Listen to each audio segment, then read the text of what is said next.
Men sit in camps they've made, guarding a warm campfire, one sip of coffee, a glance at the beautiful scenery. There are also good friends and dogs by my side. It's not a very pleasant day in the mountains in early spring. The snow has long since melted away. Tam brought Bruce here and found a perfect place for feng shui. The plan is to build a magnificent wild mansion here as a temporary secret base for himself and Bruce. When the full spring completely covers the entire mountain forest, I come here to stay for a few days in my spare time, indulge in the vitality and beautiful scenery of spring. After the venue is cleared, Tam with Bruce collected some logs for construction nearby.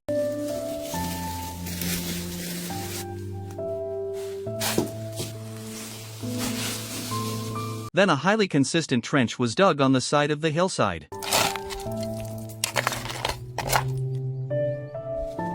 And when you're done, you put the logs on either end of the hill, and we use that as a base for our shelter. And in order to prevent the logs from moving at will, the end needs further reinforcement. I saw him sharpening one end of the branch and hammer it into the ground. Limit log movement. Very slippery considering wet ground, and Tam dug up the steps. It will be much safer to walk. At this time the thick fog completely shrouded the mountains and forests, and Tam moved the wood around. After collecting enough logs, he laid a tile on top of the base frame, fixed the overlap with wild iron nails, make the base platform stronger and more stable.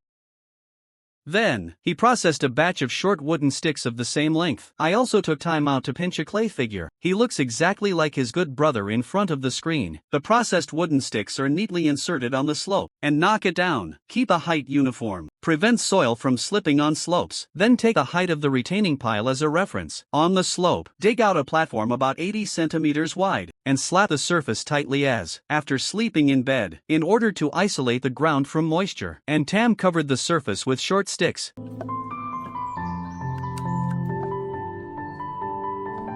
After finishing, lie down and try it. Comfort is also not mentioned. Only a little worse than Simmons. Satisfied. Tam is very satisfied with this. Immediately found slender branches. Prepare to put the roof up. Branches are inserted at both ends of the base. Acts as a roof framework. The surface is neat and tiled with wooden sticks.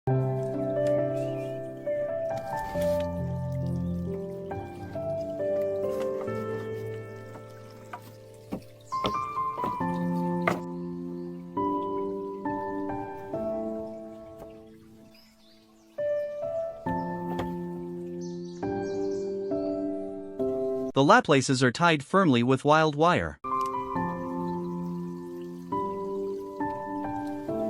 Remove the excess. Even if the roof frame is built, then fix 2 logs in the middle. Acts as a gatepost. Take local materials from the creek at the bottom. Mix some wild concrete. Then spread a layer thickly on the base. Then saw off some short pieces of wood of the same length, with mixed soil. Masonry with a layer of clay and a layer of logs. Seal the gap on both sides of the door frame tightly. They build the walls of their shelters. It's masonry and stitching. It's more beautiful, but it also completely seals the gap. Make the shelter more insulated. When the wall is built to the right height, Tam stopped what he was doing. Made a window frame out of curved wood. Then drill holes in the 4 directions of the window frame. And when you're done, gather the branches and remove the foreskin.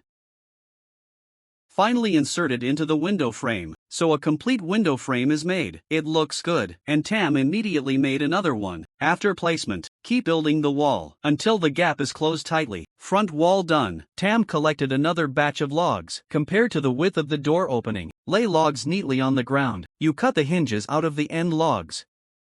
And then we secure the logs. Then on the threshold and on the door beam, drill out the round hole that fits the rotating shaft. Finally install the door panel in place. So far the door of the sanctuary. It was built. After finishing, sit on the platform and rest for a while, and I gave Bruce something to eat. After recovery of physical strength, Tam gets some hay and he chops it up with water and soil, mixed with some stronger wild concrete. And then finally you mix the soil. Spread evenly on the roof of the shelter. After the soil dries, we'll form a protective shell on the roof. We need to keep the shelter warm. It also plays a certain waterproof role. Do you think Tam's approach is reliable? Roof done. Lay a layer of waterproof on the indoor floor. Then cover the surface with soil and slap a warning. And went out into the forest and collected some mosses. After the moss is taken back to the camp to fill in gaps in door panels.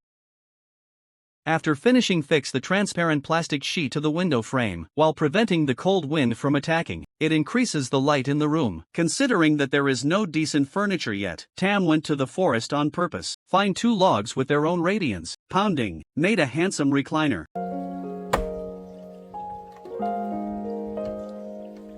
Then he built a fire pit next to it. Fill the fireplace with firewood and light it. Soon the orange flames roared and jumped. Busy day and haven't eaten yet. My stomach is growling with hunger. Then reward yourself with a chicken. The cleaned chicken is coated with secret sauce, wrapped tightly in tinfoil. The surface is covered with soil. Pull out the red hot coals. Then put the chicken in the brazier. The surface is covered with a layer of charcoal fire. Let it simmer slowly. Burn some eggplant on the side, chili tomatoes. Bruce has never seen this way of eating in his life. Silence. Stand by and watch. After the vegetables are cooked, cut it into small pieces. Mash in a bowl for dipping. And the chicken in the brazier is also cooked. The moment you open the aluminum paper, the fragrance instantly pervades. And Tam shredded it. Coat the surface with freshly made dip. Go down. Mouth full of chicken. Although not crunchy, but I still drool for Bruce on the side. Brothers, you are one piece, I am one piece. I enjoyed my meal.